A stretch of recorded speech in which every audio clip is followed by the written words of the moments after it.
9307, cancel Sid, track direct to Gerald. Cancel Sid, direct to Gerald, velocity 9307. Follow your 1 with fly on localizer,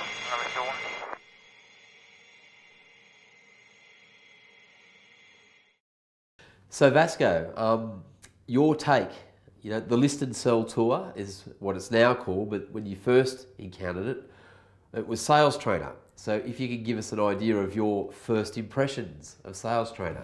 So I'd already at that stage had experience with a couple of other trainers, and you and I had a couple of spars on Facebook, and I remember clearly one day you rang me up. I can actually picture where I was at the time, and you were trying to convince me to come along to the sales trainer event here in Perth that you were about to come to. And after about half an hour on the phone, I agreed to come, and you offered to credit the day if I decided I didn't like it. I remember clearly saying, that's not the issue, I'll come, but I can only stay for a few hours.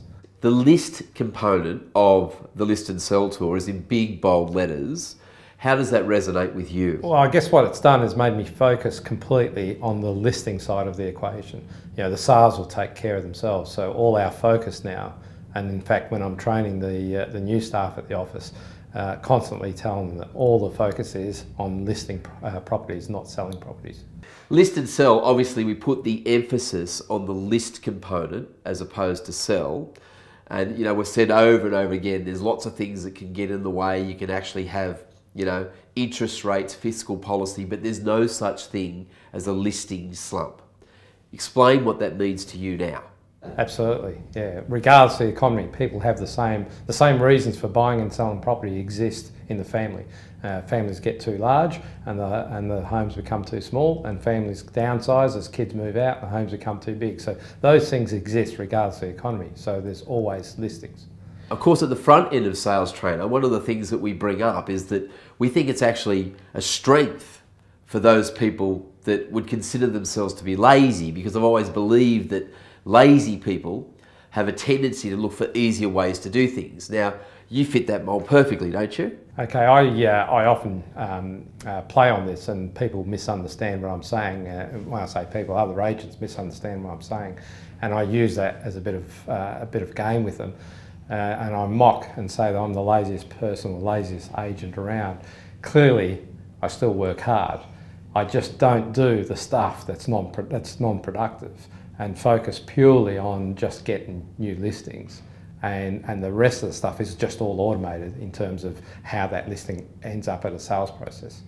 Vasco, one of the things I'll say in our defence, because I too consider myself to be a naturally lazy person, is that Steve Jobs, when he was building Apple with his creative department, the primary facet that he looked for in his people was laziness, because he reasoned that lazy people find easier ways to do things, and the Apple empire has been built upon that. The other thing that we try to solve with Real Estate Rockstar is a clear-cut understanding of how you can not just overcome the prospecting equation, but in phased steps build your way up to what we refer to as momentum.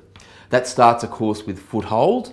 What does that mean to you? Yeah, so foothold is the concept of getting into the marketplace, getting a break in there and getting some sort of presence.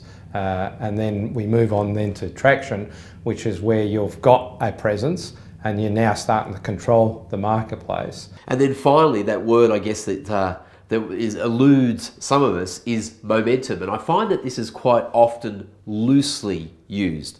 What does momentum mean to you? Momentum, which is where you're clearly in control and you've got the marketplace wrapped up, you've got plenty of signs and the signs give you more business and you move on from there. Real Estate Rockstar is the vehicle that enables us to separate ourselves as an identity from the process and create a business around real estate to give us that freedom again.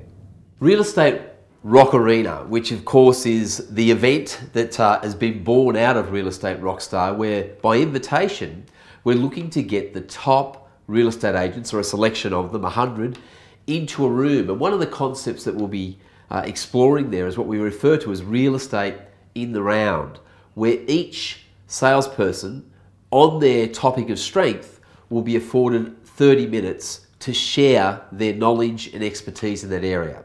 Does that resonate with you? Yeah, that has a level of interest simply because we've got the ability then to mix with others who have different skills but are like-minded, and to learn from them and share with them what our skill sets are, and hopefully build a greater skill base from mixing with those people. Well, I find there's two types of top-end agents. There's the celebrity top-end agents who are usually quite aloof and won't really associate with people who are well below them.